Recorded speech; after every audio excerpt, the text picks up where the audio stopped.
किरण के साथ जब लोगों की आंखें खुली तो हमारी ट्रेन नवाबों के शहर लखनऊ पहुंच चुकी थी।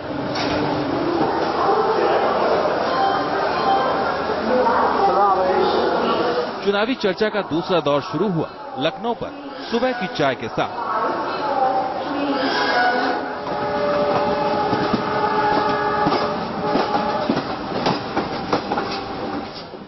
हम अब पहुंच चुके हैं उस शहर में जो अपने नजाकत, नफासत और अदब के लिए जाना जाता है। ये उत्तर प्रदेश की राजधानी लखनऊ है। किसी शायर ने ठीक ही कहा है कि जुबाने सुखन और मोहब्बत के बू में रहता हूँ मैं जब तक शहर लखनऊ में रहता हूँ। सुबह का वक्त है, चहल पहल है, ट्रेनों की आवाजाही चल रही है, लेकिन सियासी पारा यहाँ सूरज की रोशनी से कहीं ज्यादा गर्म है। दरअसल यहीं से बीजेपी के राष्ट्रीय अध्यक्ष राजनाथ सिंह अपनी किस्मत आजमा रहे हैं और उनके मुकाबले में रीता बहुगुणा जोशी, जो कि कांग्रेस के दिग्गज नेता हैं, वह आमने सामने दिखाई दे रही हैं। तो आम आदमी पार्टी की तरफ से भी एक कलाकार यहां पर अपनी राजनीतिक कला का जौहर बिखेरने की कोशिश कर रहे हैं। तो जरा शहर लखनऊ के इस प्लेटफॉर्म पर जानते हैं लोगों से कि किस तरह से राजनीति जो है वह करवट ले रही है और किस तरह से यहां सियासी पारा जो है और उसकी तपिश आम आदमी महसूस कर रहा है। आपको क्या लगता है किस तरह के मुद्दों पर जो सियासत है इस वक्त की टिकी नजर आ रही है? कोई मुद्दा नहीं है, सब कुर्सी की लालसा है, चाहे वो मोदी हो, चाहे वो राहुल गांधी हो, चाहे वो सोनिया गांधी हो, चाहे मुलायम सिंह हो, सब कुर्सी के लिए बैठे हैं कि हमें कुर्सी मिल जाए। हमने देखी है बीजेपी की गवर्नमेंट इससे पहले भी बनी थी और कौन सा विकास हुआ पूरे देश में, आप बताइए। कुर्सी पाने के बाद आज कहते हैं हम मंदिर बनवा देंगे, ये मंदिर नहीं, एक मठिया भी नहीं बनवा पाएंगे। आपके हाथ में अखबार भी है, किस तरह की खबरें अखबारों में दिखाई दे रही? तो मैं ये देख रहा हूँ कि भावनात्मक रूप से सोनिया जी ने बड़ा भाषण दिया है, वहां पर जुड़ी हुई है कि राहुल के लिए वोट कीजिए और राहुल के लिए उनका भावना ये है कि भाई राजीव गांधी की जो है शहीद हो गए, उनकी मौत हो गई, इस आधार पर जनता वोट दे दे। भावनात्मक आधार पर भी चीजों को जोड़ा जा रहा है। चाय की चुस्कियों में आपके जहन में क्या ख्याल आ रहा है? सर हमारा तो कहने का यही ख्याल है, कोई भी नेता बने, महंगाई तो बढ़ी गई है, महंगाई तो रुकनी है, बस थोड़ा सा यहीं पे रोक दे और ज्यादा महंगाई को न ले जाओ, गरीबों के साथ रहे, कोई भी नेता हो, बस इतना कहना है। बस यहाँ हिंदू मुस्लिम भाईचारा है जो आपस में बना रहे, जहाँ के जो पार्टी है आपस में लड़ाने की सोच रही है, उसको सबको जागरूक होना है और आपस में मेल और भाव बना के रहना चाहिए। एक सवाल आपसे भी करेंगे कि लखनऊ की सियासत और लखनऊ की रवायत दोनों अलग अलग रही है। अदब से भी लोग कहते हैं अगर गाली भी देना हो तो, लेकिन यहाँ की जो सियासत में जिस तरह के शब्दों का प्रयोग किया जा रहा है, जिस तरह से नेता एक दूसरे के ऊपर छींटे कस रहे हैं, आपको लगता है कि वर्तमान सियासत जो है वो यहाँ की रवायत और अदब पर भारी पड़ रही है? बिल्कुल भारी पड़ रही है, क्योंकि माहौल जो पहले का था यहाँ पर, तो जैसे आपस में बात होती थी तो भले गालियां देते हो लेकिन उसमें भी एक अदब रहता था, एक लहजा रहता था। लेकिन अभी क्या हो गया कि केवल वोट पाने के लिए वो किसी को भी कुछ भी कहने को तैयार है, किसी की बीवी बहन बेटी किसी के लिए भी कुछ कह रहे हो। उनको ये लगता है कि हम ये सब कह के अपने सपोर्टर का वोट अपनी तरफ कर सकते हैं। पर बात तो सब विकास की कर रहे हैं, नई चीजों को लेकर आने की बात कर रहे हैं, कोई मेट्रो की बात कर रहा है, कोई सुपर स्पेशलिटी हॉस्पिटल की बात कर रहा है। लेकिन हमारी जो लखनऊ की पहचान है, हमारा रूमी दरवाजा, हमारे इमाम बाड़े और हमारे और भी जो चीजें, उनकी तरफ कोई कुछ देखते ही नहीं है। वो इमारतें खंडहर होती जा रही हैं, आप उनकी बात क्यों नहीं कर रहे हो? मंदिर का मुद्दा बीजेपी सिर्फ इसलिए उठाती है कि उसको ये लगता है कि हो सकता है कि मंदिर के मुद्दे के नाम पर हमारा हिंदू वोट हमको मिल जाए। लेकिन इस बार लखनऊ की अगर बात करें खास करके, तो यहाँ पर ऐसा कुछ भी नहीं होना है, चाहे हिंदू भाई हो या मुसलमान भाई हो, सभी ये चाहते हैं कि हमको मंदिर मस्जिद से आगे बढ़ के विकास देखना है, क्योंकि बच्चों के भविष्य की बात हो रही है यहाँ पर, और बच्चों का अगर भविष्य उज्जवल होगा तो भविष्य अपने आप ही सबका अच्छा होता चला जाएगा। तो मंदिर मस्जिद मुझे नहीं लगता है कि इस बार उसको लेकर कोई वोट पड़ने वाला है। जाहिर सी बात है वे मुद्दे जो जड़ हो चुके हैं और मुद्दे जो सियासी फलक पर कहीं न कहीं एक तरह से कहें कि कुछ खोते से जा रहे हैं, इसलिए क्योंकि जनता उससे अपना सरोकार नहीं रखती। कुछ और लोग उससे बात करते हैं। ये बताइए, लखनऊ में जो सियासी मुद्दे हैं और आम जनता का सरोकार है, यानी आपकी हमारी बातें हैं, जरूरतें हैं, उस दोनों में अंतर कहाँ आपको दिखाई देता है? किस तरह के अंतर हैं? अरे परेशानी है भैया, वहाँ से उतरो, वहाँ से बैठो गाड़ी में, अंदर आने नहीं देता, हम लोग परेशान हो जाते हैं। यहाँ तक व्हीलचेयर। शहर में किस तरह से आबादी बढ़ती गई, किस तरह से सड़क सिकुड़ता गया, किस तरह से जाम लगता है? परेशानी है। हम लोग वहाँ के रहने वाले, यहाँ आते हैं, उतरो तो यहाँ से चलो, फिर रिक्शा पे बैठो, फिर वहाँ जाओ, यहाँ गाड़ी आने नहीं देते हैं। रेल में भी ऐसी परेशानी है। और महिलाओं की मसाइलें क्या हैं? किस तरह की मुश्किलें महिलाओं को शहर लखनऊ और उत्तर प्रदेश में महसूस करना पड़ता है? महिला में होता नहीं परेशानी, आदमी को जो लाचार है पैरों से हाथों से, तो आदमी कैसे चलेगा? रिक्शे टैक्सी उतरेगा, रिक्शे से चलेगा तो भाड़ा कितना लगता है? ये नहीं आप लोग को परेशानी। मजबूर आदमी है, मजबूर आदमी कैसे चल पाएगा? बड़े बड़े नेता बड़े बड़े भाषण दे रहे हैं, लेकिन हकीकत क्या नजर आता है? हाँ, तो फिर कैसे चल पाता है? आने नहीं देता रास्ता, पब्लिक लोग आने नहीं देती है, तो हम लोग को उतरना पड़ता है। तो कैसे चलेगा? गाड़ी में चलेगा भी आदमी तो बैठने नहीं देगा पब्लिक को। जाहिर सी बात है, ये शहर लखनऊ का हाल है, उस शहर लखनऊ का जो सियासत की सिलवटें और करवटों को इतिहास के झरोखों से अपने अपने हिस्से में सजाए हुए है। लेकिन जिस तरह से स्थिति यहाँ लोग बयां कर रहे हैं और जिस तरह से हालात यहाँ दिख रहे हैं, उससे समझा जा सकता है कि उत्तर प्रदेश की राजधानी में भी आखिरकार किस तरह से लोग जो हैं वह जी रहे हैं, किस तरह से अपना गुजर बसर कर रहे हैं।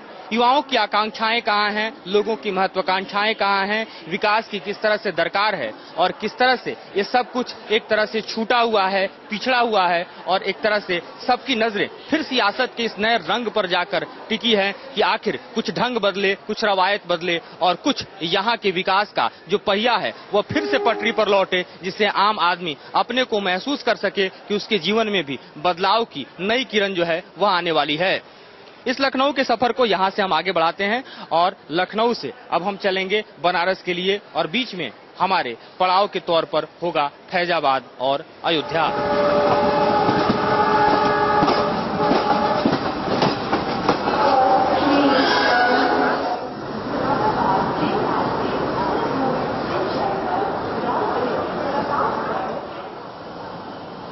मथुरा, अयोध्या, काशी के सियासी सफर पर हमें हर कदम पर अलग अलग रंग और मत देखने को मिल रहे थे।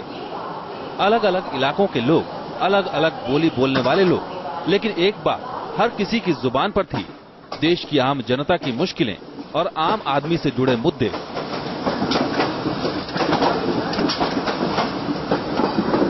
लखनऊ से हमारी ट्रेन आगे बढ़ी और अगला पड़ाव आया फैजाबाद का।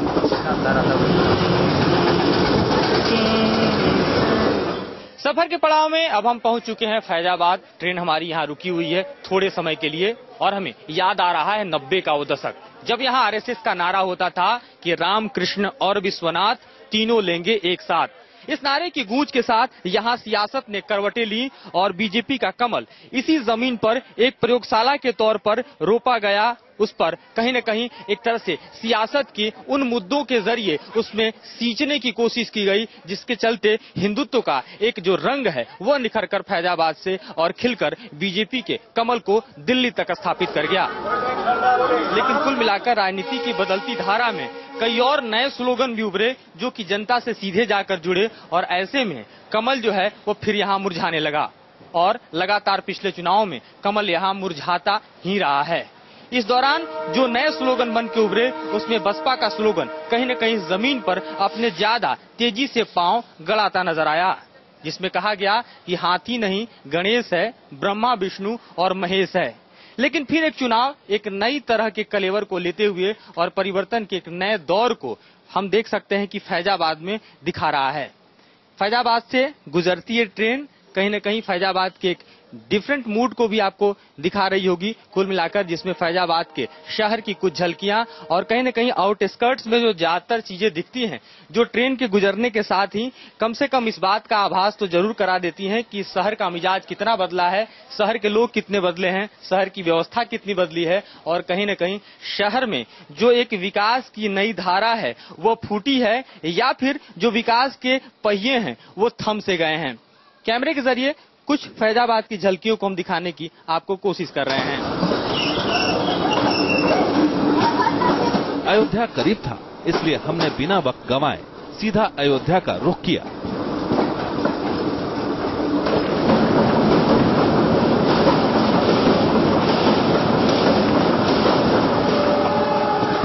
अब हम पहुंच गए थे भगवान श्री राम की भूमि अयोध्या। अयोध्या में भी हमें आम आदमी की बातें और उसकी चुनावी सोच की एक झलक देखने को मिली। फैजाबाद से अब हम अयोध्या पहुंच चुके हैं। ये वही अयोध्या है जो भारतीय जनता पार्टी की और कहें तो बीजेपी की राजनीति की प्रयोगशाला रही है। इसी प्रयोगशाला से बीजेपी ने अपने कमल को न सिर्फ देश में स्थापित किया, बल्कि कहीं न कहीं जो राजनीति में और सियासत में नंबर का गेम है उसे भी हासिल किया और सत्ता के सिंहासन पर स्थापित हुई। ये और बात है कि मंदिर का मुद्दा वहीं छूट गया। 6 साल बीजेपी के शासन के रहे और अब फिर एक नई शासन और नए सियासत की झांकी यहाँ दिखाई जा रही है। कुछ लोग यहाँ हैं, लोगों से जरा बात करते हैं। ये बताइए, अयोध्या के मुद्दे उस दौर के और आज के दौर में कितने बदल गए? बहुत ज्यादा, थोड़ा बदल गए हैं, ज्यादा नहीं बदले हैं। है मंदिर का मुद्दा दिखता कहीं? जी दिखता है। किस पन्ने में, कितने पीछे आखिरकार? बहुत थोड़ा बहुत दिखता है, ज्यादा नहीं दिखता जो है। आपको मंदिर का मुद्दा वो याद होगा 90 के दशक में, और आज विकास का मुद्दा है। ये बदला मुद्दा अच्छा है या छूट गया जो मुद्दा है उस पर कहीं न कहीं धोखा नजर आता है? पहले तो हमें अपने धर्म के साथ साथ समाज का भी उत्थान करने का ध्यान रखना चाहिए। मंदिर भी चूंकि सनातनी है, इसलिए उसका ध्यान रखते हुए विकास का मुद्दा तो रखना ही आवश्यक है। विकास का मुद्दा रखना आवश्यक है। ट्रेन खुल चुकी है, इसलिए हमें भी इस ट्रेन पर सवार होना होगा और अपने सफर को आगे बढ़ाना होगा।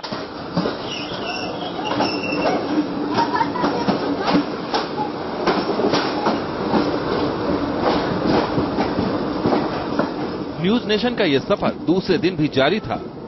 अब सामने थी मंजिल काशी की, वो काशी जिस पर देश की ही नहीं बल्कि दुनिया भर की नजरें टिकी हुई थीं। काशी की तरफ बढ़ते हुए मोदी और केजरीवाल पर भी चर्चा जरूरी थी। बस जरा सा जिक्र हुआ और हो गई बहस शुरू। ट्रेन अयोध्या से अब काशी की तरफ बढ़ चुकी है और बहस भी। जी हाँ, इसी ट्रेन में। क्या कह रहे थे साहब, इतने जोर से आप क्यों बहस कर रहे हैं? दरअसल क्या है आपत्ति? है चुनाव के बारे में चल रहा है। जो चुनाव नतीजे आ रहे हैं, बोल रहे हैं बीजेपी की आएगी, मैं बोल रहा हूँ कांग्रेस की आएगी, और अपने अपना रख रहे हैं बातें। जो आपकी वजहें हैं वो क्या दिखती हैं? कैसे आपको दिखाई दे रहा है कि जो कांग्रेस है वो फिर से सत्ता में आ रही है और बीजेपी जो है वो लोगों को बरगला रही है? हमको तो लग रहा है फिर कांग्रेस आएगी सत्ता में। कांग्रेस अच्छी शासन काम किया है, इसलिए आएगी। हाँ, इसलिए आएगी। बोलिए आप बोल रहे हैं। मैं ये बोल रहा हूँ कि बीजेपी सत्ता में आएगी, मोदी जी प्रधानमंत्री बनेंगे। देश का आर्थिक स्थिति ठीक नहीं है, सेनाएं सुरक्षित नहीं है, महिलाएं सुरक्षित नहीं है। देश के अंदर बिल्कुल लद्दाख सुरक्षित नहीं है, कन्याकुमारी सुरक्षित नहीं, चाइना चारों तरफ से घेर रहा है, पाकिस्तान घेर रहा है देश को। देश का हुआ था बीजेपी की सरकार में, और अटल बिहारी वाजपेयी ने जाकर आतंकवादी को विमान द्वारा 2G स्टेटरम कांग्रेस में हो गया है, 2G स्टेटरम कांग्रेस में हो गया, कॉमनवेल्थ कांग्रेस में हो गया है। ट्रेन की हालत क्या दयनीय है। सिंगल लाइन 60 साल से है, अभी डबल लाइन भी नहीं हुई। आप देखिए पूरी जगह क्या कंडीशन है देश का। आपने बहुत कुछ डबल लाइन क्यों नहीं हुई? पूछो ना भाई साहब से, बताएंगे। अभी डबल लाइन 60 साल से है, क्यों नहीं हो रही है? बता दे, डबल लाइन क्यों नहीं? लाइट नहीं है देश में। लेकिन विकास जो भारत सरकार को करना था, जो उसको प्रधानमंत्री बनना है, वो चुपचाप मौन होकर बैठा रहे, वो प्रधानमंत्री है। आप भी कुछ कह रही थी, दरअसल आपके भी कुछ मुद्दे थे। क्या है दरअसल, है क्या? देश में महिलाएं बिल्कुल भी सुरक्षित नहीं है, ये मैं कहना चाह रही थी। भाई साहब थोड़ा भड़क उठे मेरी बात पे। बस मेरा यही मुद्दा था कि देश को पूरा खोखला कर दिया है, देश की जनता को पूरा गुमराह किया गया है। अमेठी और बरेली में कोई विकास नहीं है जो झूठे विकास के दिखाया जाता है, ऐसा कुछ भी नहीं है। तो मेरा ये मैसेज है कि सब लोग वोट दें, चाहे वो किसी को भी वोट दें। आपको क्या आपत्ति है साहब? कोई आपत्ति नहीं, हमने तो अपनी बात रखा, उन्होंने